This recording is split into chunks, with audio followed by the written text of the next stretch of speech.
I like when Lady Catherine talked about that Darcy was promised to her daughter. And did you know this? Did you know that from his earliest hours he was destined to be with her? And Liz said, yes, and I heard it before. But then she says, but what is that to me? What y'all have decided has no bearing on me at all, and on Darcy, as a matter of fact. And Right. and that's true. Lady Catherine she thinks she has authority over Elizabeth, but she doesn't. And Elizabeth lets her know that has no bearing on me. What is that to me? That's your business, and you don't have any authority here. And I thought that was really cool. I thought so too, and she's exactly right. I liked how she said he's not bound by honor or inclination. If he's not bound by honor or inclination, then he can make his own choice. Yes. And he's exactly right. Just because your mother and your aunt may have wanted you to marry your cousin, that you're not obligated in honor to marry that person. It's only if you yourself. There's a lot in Jane Austen novels when a man has behaved a certain way and led a woman to believe that he loves her, he might be bound in honor to marry that woman. Well, it's based on what he's done, not what somebody else has decided. And Right. Elizabeth sees those distinctions. She sees past what people want. She sees past what even maybe society would say is due to certain people, and sees what's actually just and what isn't. Nobody has the right to decide for somebody else who they should marry. And that's one of the key takeaways from this here. Everybody has to make their own choices. Yes. God gave me my mind and my life. He created me. I am the product of his work, but in his sovereign wisdom, he has given me, management over my life here. And I'm going to have to answer for how I've managed the life that God has given me. And he's given me my mind, and it's my job to make up my own mind. I would say, Evie, it's sinful to let somebody else make up your mind for you. And I'm not talking about listening to wise advice. I'm not talking about that. I'm talking about, all right, what do you believe? That's what I believe. I mean, it's just letting other people do your thinking for you. Ayn Rand said it really well. She said, you can't chew up somebody else's food and digest it for them. Their stomach does that, and they have to do that for themselves. And your mind is the same way. You have to think and make up your own mind, and nobody else can do the thinking for you. And I really think that Elizabeth is getting at that here. You may think you have certain authority and certain privileges, or you think you're entitled to certain things, but I'm going to make up my own mind. And Darcy is going to make up his own mind. We have the freedom to choose what we want to do. We will not be made to do what society or what our family or what any sort of social pressure is being put on us. We are going to do what is best for us, and individually. And I don't think Lady Catherine knows how to handle that sort of independence. Yeah, and I think she doesn't understand the distinction between, say, a rightful authority, like say that maybe the government has the rightful authority to forbid certain things. Between a rightful authority like that we should defer to when it's acting justly and within the just limits of its authority, and her social position, like she thinks because of her position in society, because she's a wealthy woman, because she's Lady Catherine, she's at this place in the hierarchy, that means she gets to control the people that are below her in the hierarchy. And I think that's a distinction she doesn't understand between a rightful authority that's rightful within its sphere and her social position, which doesn't actually give her any kind of rightful authority at all. It's just a social convention that's basically meaningless in a lot of ways. Someone being a lady and someone having a position in society doesn't give you rightful authority over other people. And she has the audacity, Lady Catherine does, to cite honor and decorum Right.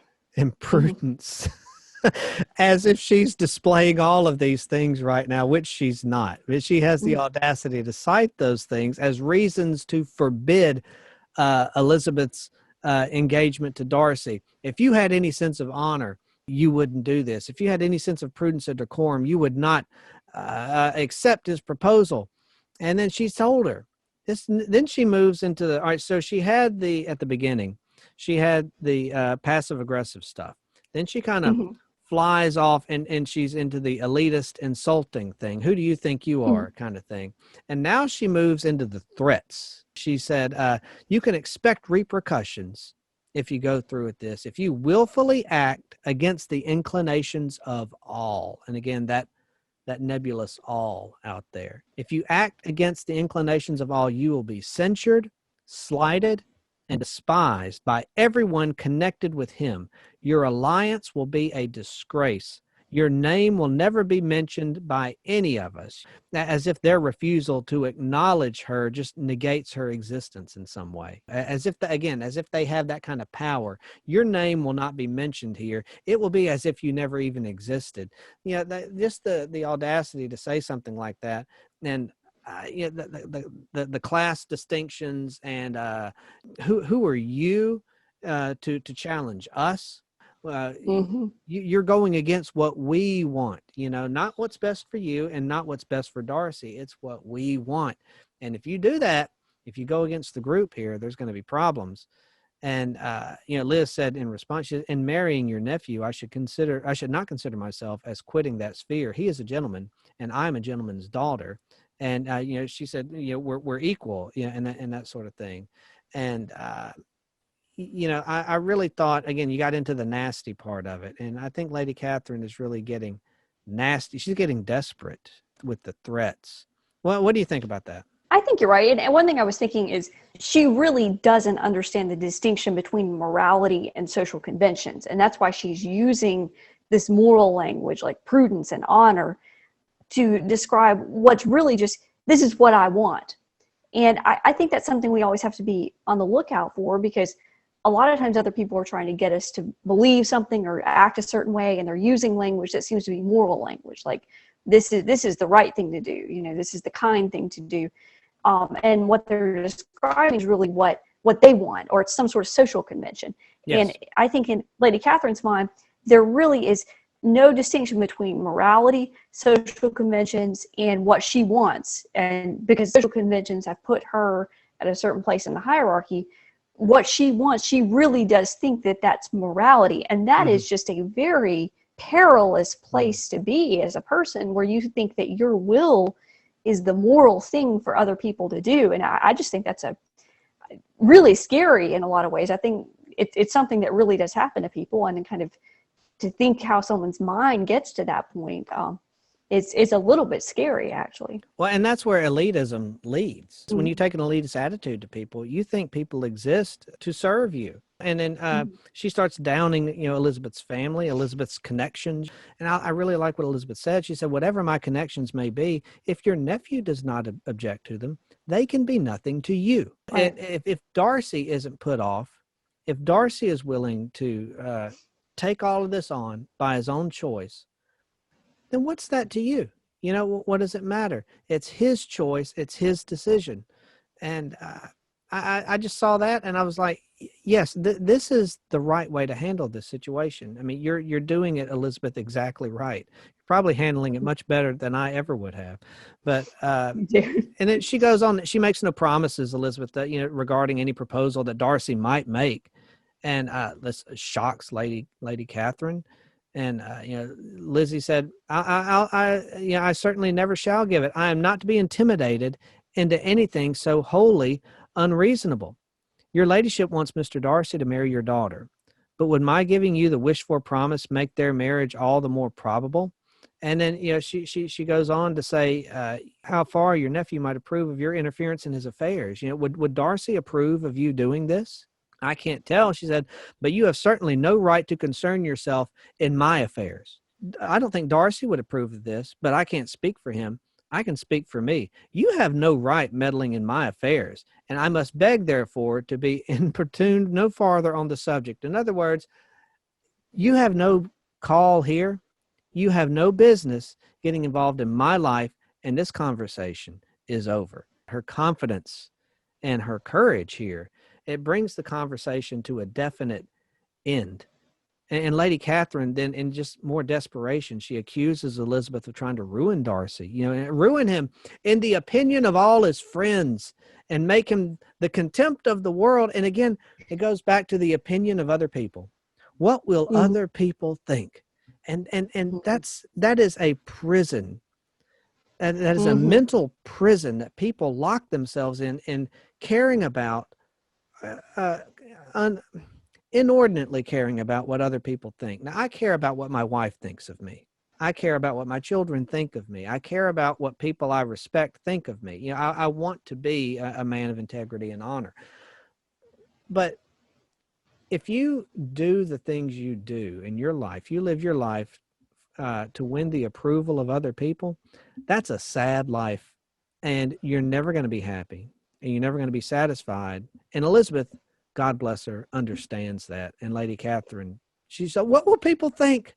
Oh, you're going to ruin us all. What will people think of us?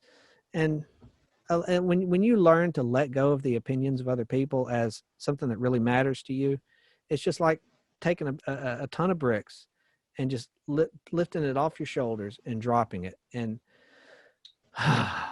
I'm going to do what makes me happy. And again, what makes me happy being achieving my rational moral values. You know, I'm not going to just do whatever I feel like doing because that's not going to make me happy.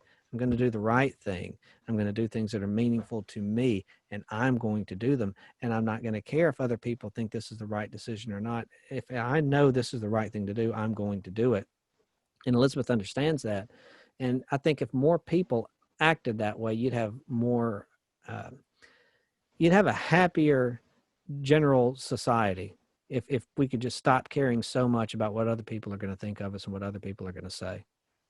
I think that's very true because a lot of times when we care too much what other people think, it doesn't cause us to be kinder to them. It causes us to get upset with them Mm-hmm. for not, thinking as highly of us as we wish they would, or whatever. And if you didn't put too much stock in what other people think, it's easier.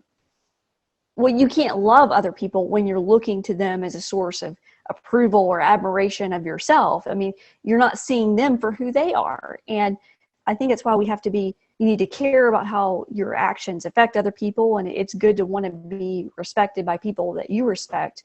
But when you go around and you need a certain type of admiration from other people, then it actually makes it harder to treat them with kindness because you're always being offended because they don't think of you the way you want them to. Do you know what I mean? Have Yeah, you seen exactly. that? Yes, exactly. Yeah.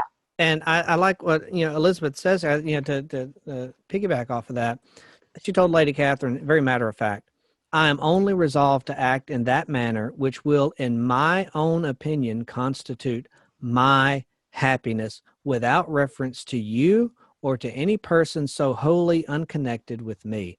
And that is Mm-hmm. firsthand living right there. You're not living your Yeah. life through other people. You don't need other people to achieve happiness in and of yourself. I remember in high school, that stupid high school mindset.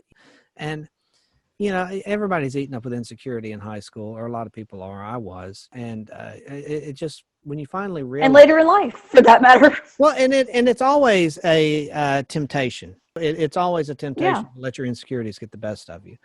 But that's why it's Mm-hmm. so important to know what you value and for you to know what is right. And I'm going to achieve what I love, what I value. I value my relationship with my wife. I value my relationship with my family. We homeschool our children. And, some people, and we have 5 children, 4 are here, one's on the way. And some people say, why do you need 5 children? Why do you need that? And what concern is that to you? That how many children I have? Yeah. That's of no business to you. And then, well, why do you homeschool your children? Because that's what works best for us.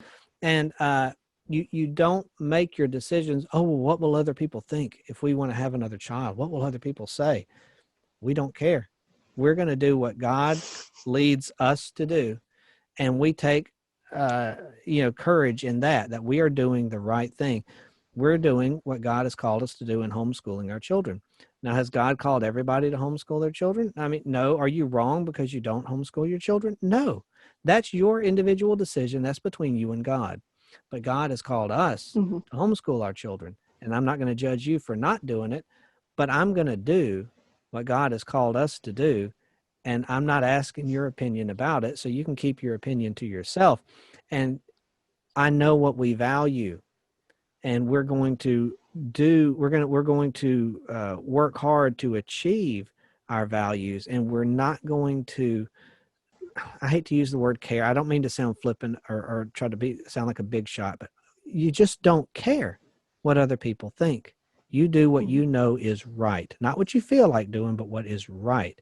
And Elizabeth, that's a perfect statement right there.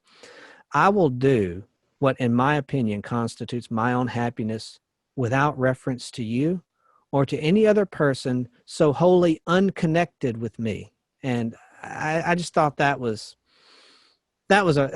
excellent statement. Elizabeth Bennet is an individualist, and she operates by an individualist philosophy, and that is what makes her extremely appealing to me. That makes me aspire to be like her. That strength of character. Well, I think that's right. I don't think she's an individualist in the extreme sense, though. I mean, she's a person who does recognize that members of her family have a real claim on her. For example, Jane, someone who is connected to her, might have something to say Well, about right. her life decisions. But That's what she said there. I'm sorry to interrupt. Right. That's what she said there, with somebody who is so wholly unconnected with me. Not the people who are Exactly. connected with me. I'm going to consider the people who are connected with me, but not the people who are Right. unconnected with me. So I'm going to take my family into account. I'm going to take the people I love Mm-hmm. into it, because they're part of me. They're what I value. And so Yeah. she's not just to heck with everybody and everything. No, the people that are connected with me, I care about that. I value those relationships, and I'm going to consider that in what I do too. I think that's what you were getting at there. Yeah, that's right. And the decision that she's ultimately going to make, which is to marry Mr. Darcy, it isn't individualist in the sense of her being isolated. She's not a standalone unit in society. The Right, decisions right. that she's making for herself are to form a family. One thing I liked in one of the chapters, she's looking forward to when they're going to be at Pemberley in their own family circle. I mean, Yes. it's not just that she's going to marry this man, but they're forming a new family, and that's something she's looking forward to as well. So she can think for herself, but what she does with that reason and with that individual identity is to connect with other people. And she has those, because that's what we always have to understand, that there was always that tension between the individual and society, which, because we don't exist on our own. We owe duties to other people. There are people who have legitimate claims on us, particularly our family. And the individual isn't meant to be a standalone unit in society. We're embedded in a family. And Yeah. I think that's something she understands too. But Yes. even within the family, there's times when you need to think for yourself. You need to take other people into account. You need to listen to their opinions. You need to take their input. But even within your family, there's a time when there's a decision for you to make, for example, who to marry, and that's not for anybody else to make. Well, an individualist is. That's one thing I like about this is you're seeing all the different, it's that balance between the tensions. It's not just me. I'm not going to just do what society wants, because I exist. I matter as a person in myself. But at the same time, part of being a human is all these connections to other people. And both of those things are true. Right. That's it. That's right. And Yeah. society is made up of individuals, and no rational thinking Mm-hmm. person thinks he can do it all by himself. I understand that. I can't do everything by myself. If my car breaks down, I'm good at certain things, but I'm not good at fixing cars. So I've got to go to somebody to fix my car. And I'm well aware of that. A rational thinking person knows, and I pay him money, for a service, and we make that trade. We're two, rational men. And an individual, a rational individual, knows how to operate within society, doing what's best for him and doing what's best for other people. Because if two people are doing what's rational, then you really shouldn't have any conflict of interest there. And Elizabeth, as far as having a family, and that's what you do. When you have a family, they become extensions of yourself. My Exactly. Yes. my wife and my children are extensions of me, and they are values of mine that I seek to. I don't separate myself from my wife and my children. You know what I mean? I mean, Right, and you I can't, right, consider and what that's the happened. difference between a Christian worldview and a sort of extreme enlightenment individualism. Where, I mean, you're not wrong talking about getting your car repaired and like a sort of transactional relationship between individuals, but on a deeper level, we're not made to exist solely as individuals. Humans are made Oh yeah. for other humans. We're fully human only in our relationship to God, but God has made us. God is a Trinity. God has made us for relationship with other people, and we're fully ourselves only when we are plugged into all of those relationships. And I totally agree with you that our family is part of who we are. We're embedded in that, and I do think we need to make that distinction between our Christian worldview and the way we view ourselves as individuals within a family, within the church in relationship to God. I think is not exactly the same as a sort of transactional individualism that you might get out of the Enlightenment. And I think that's really important, because it isn't just the individual society. There's a rich web of relationships that really Oh matter. They're not just for practical convenience, but because of who we fundamentally are as humans. oh We're made yeah. for love. Yeah, yeah, oh yeah, no doubt. And I'm talking about like just general civil society. You know, I can't walk into the mechanic's office and say, you owe me to fix my car because Exactly. I'm Lady Catherine and you owe me, and he's going to be like, take a hike, you know. But Yeah. but then that's just kind of your general society, and then there's your family. You know, there's those neighbors, and that God has called you.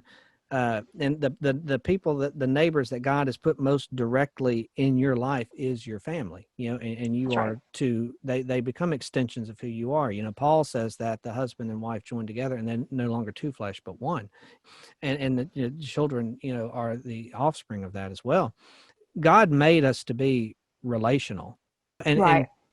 I would say that we have potential built into every individual, has potential there.